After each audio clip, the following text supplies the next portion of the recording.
Sir आप कह रहे हैं कि चेंज हो रहा है काफ़ी इस पे डॉक्टर साहब, ये जो हम देख रहे हैं सेकेंड वर्ल्ड वॉर के बाद से जो अमेरिका ने सिक्योरिटी गारंटीज़ दी यूरोप को, फिल वक्त तो लग रहा है कि अमेरिका ही यूरोप पे हमला कर देगा। टैरिफ वॉर में भी बड़े अग्रेसिव दिखाई दे रहे हैं, वॉर्न भी कर रहे हैं कि ग्रीनलैंड के कैप्चर में हमारे रास्ते में ना आए। ब्रिटिश पार्लियामेंट में जो रिस्पॉन्स आया वो भी आपने देखा। तो फिर ये रिग्रेट करेगा यूरोप अब बेसिकली कि अपनी आर्मीज़ को बिल्ड नहीं किया, इकॉनमी पे फोकस कर भी लिया, तो अब अमेरिका का जो रैथ है उसको फेस करें आप?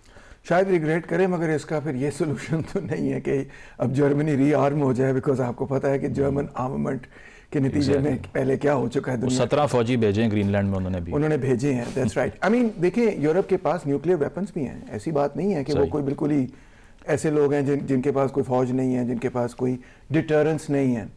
Real question was a one of politics. वो ये था, मतलब मिलिट्री का क्वेश्चन तो शायद मिलिट्री के लोग बेहतर आंसर कर सकें, मगर real question was one of politics. और वो पॉलिटिक्स ये थी कि एक प्रो कैपिटलिस्ट ब्लॉक बना अंडर अमेरिकन हिजेमनी, जो कि कोल्ड वॉर के पीरियड के अंदर बना, और किसी ना किसी शक्ल में वो आज तक सर्वाइव करता रहा। उसकी जो कीमत है, चाहे वो नेटो की शक्ल में हो या ब्रेटन वुड्स के सिस्टम की शक्ल में हो या फाइनेंशियल सिस्टम की शक्ल में हो, वो एक तरह से अमेरिका समझता है कि हमने उसको उठाया, हमने बर्दाश्त की। और अब जब अमेरिका रिट्रीट कर गया इनटू नेशनलिज्म अंडर ट्रंप, वो कहते हैं अब हम क्यों ये सारी जो बोझ है वो क्यों उठाएं। हाँ, बल्कि उलट वो कहते हैं कि अब आप क्योंकि ग्रीनलैंड को डिफेंड नहीं कर सकते, हालांकि ग्रीनलैंड पे किसी ने नहीं कहा कि वो हमला करने लगे हैं, ऐसी कोई बात हो, क्योंकि आप उसको डिफेंड नहीं कर सकते इसलिए हम उसको टेक ओवर कर रहे हैं। ये तो कोई क्राइटेरिया किसी किस्म का नहीं। उन्होंने बेसिकली ये कहा कि रशिया और चीन इससे पहले कि वो कैप्चर कर ले, मैं कर लूंगा, वेदर यू लाइक इट और नॉट। बट रशिया और चाइना के कोई प्लान्स ही नहीं सामने आए कि वो ग्रीनलैंड को कैप्चर करने का सोच रहे हैं। ये सिर्फ ट्रंप ने खुद ही बना दी खबर। जिस तरह पुराने जमाने में सदाम हुसैन के बारे में खबर थी कि जी वो उसके पास वेपन्स हैं, फिर मोडूरो जो है ड्रग स्मगलर है, खुद ही उन्होंने सोच लिया कि वो शायद ले ले, तो इसलिए उससे पहले हम ले लें। भाई, there no war plans afoot. किसी ने कुछ पढ़ा है कि कोई चीन ने कोई अपने समुद्री जहाज या कोई सबमरीन्स भेजी हो या कोई ऐसा मसला? Nothing of that sort. तो इस पे जो बेसिकली इशू है वो अब ये है कि ये सारा, सॉरी टू इंटरप्ट, इशू यही है मुजम्मिल कि जो उन्होंने कहा है कि ग्रीनलैंड के पास वास्ट नेचुरल रिसोर्सेज हैं, rare earth minerals, oil, location बड़ी क्रूशल है, बहुत क्रूशल। आर्टिक जो वहाँ से शिपिंग के रूट्स हैं, ग्लोबल वार्मिंग से जब पानी ठंडा समर में होगा तो या गर्म होगा रादर, बर्फ पिघलेगी तो रूट्स निकलेंगे वगैरह। ये असल इशू है। ये कोई इशू नहीं था कि रशिया उसको टेक ओवर करने लगा। ट्रंप ने ये भी कह दिया कि चीन और रूस मेरे नेबर नहीं बन सकते। उनको ये नहीं मालूम था कि अलास्का में पहले ही आप नेबर है। तो इस पे खालिद साहब मुझे ये बताएं कि ये मिलिट्रीज को जो कट टू साइज करने वाली अप्रोच थी दुनिया की, ये हमने देखा कि बर्लिन वॉल के बाद जब वो गिरी तो उसके बाद लोगों ने कहा कि भाई हिस्ट्री तो ख़त्म हो गई है, अब एक ही ऑर्डर है, इसके अलावा कोई किसी डेमोक्रेटिक कंट्री को डेमोक्रेटिक कंट्री पे हमला करते हुए नहीं देखेगा। बट यहाँ तो सिचुएशन चेंज हो गई सारी, वो law is the command of the sovereign वाली बात याद आ रही है दोबारा से। So it's a bad time for international politics. What do you think?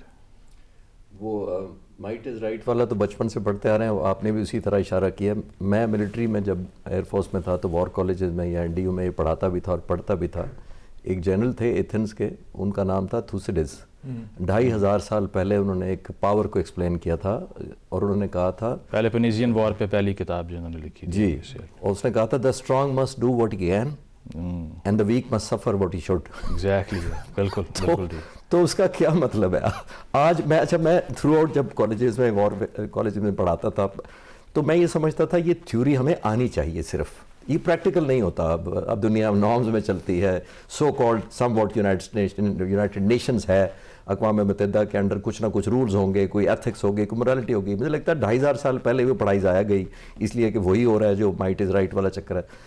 अब ग्रीनलैंड देख लें, ग्रीनलैंड का किसमें कोई शक नहीं है कि चाहे 10 सोल्जर जाए, उन्होंने फॉर ग्रांटेड लिया डेनमार्क ने ना। उन्होंने ये कहा कि हमने क्योंकि ऑलमोस्ट आउटसोर्स किया हुआ है तो एथिक्स वाली किताब एप्लीकेबल होगी। एथिक्स की किताब कोई एप्लीकेबल नहीं होती। उन्होंने कहा कि हमें ओवरसी करना है। अब ये सिर्फ दो तीन चीज़ें बड़ी बड़ी इंपॉर्टेंट है। उनको फुट ऑन ग्राउंड चाहिए फिजिकली। अभी भी अमेरिका का एयर डिफेंस है वहां पे, नेटवर्क अमेरिका की मौजूदगी है वहां पर, लेकिन व्हाट दे सेइंग इज कि नहीं, हमारे नाम पे तो नहीं है ना ये प्रॉपर्टी, तो वो नाम भी हमारा ही होना चाहिए था कि हम ऑल इन ऑल।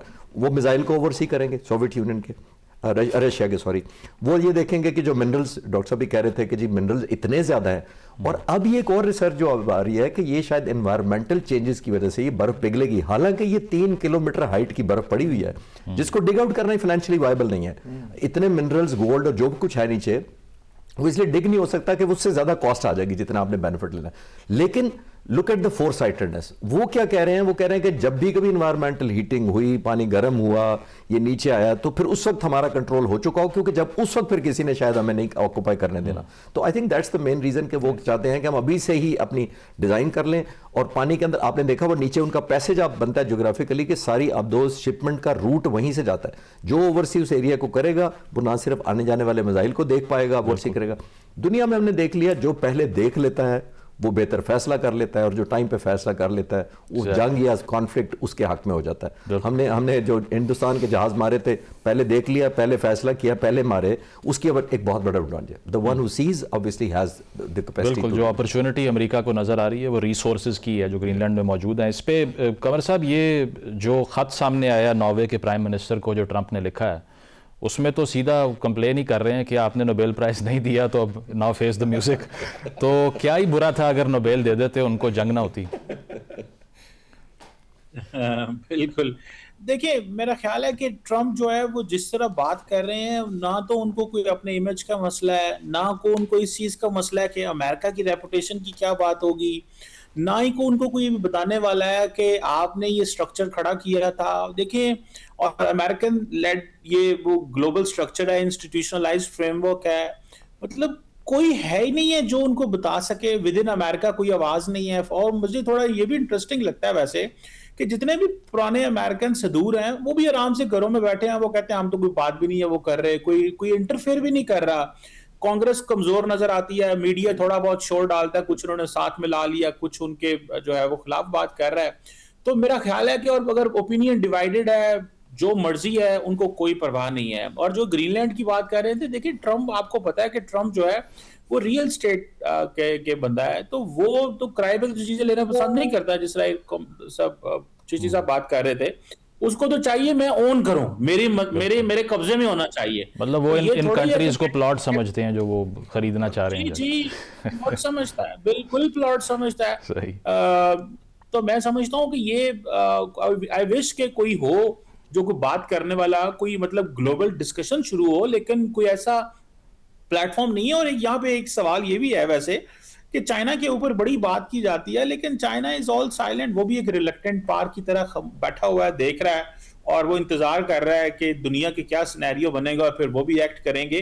तो हर कोई जो है वो देख रहा है कि वॉशिंगटन से रोजाना क्या खबर आएगी, और मेरा ख्याल है उसी पे डिपेंड कर रहे हैं। अभी हमें कोई ना कोई रिस्पॉन्स है और ना कोई एक्ट कर सकते। बिल्कुल, ये अनअपोलोजेटिक जो ट्रंप की अप्रोच है, it's interesting and dangerous at the same time. Program में एक ब्रेक शामिल करेंगे, ब्रेक के बाद वापस आते हैं। Stay with us.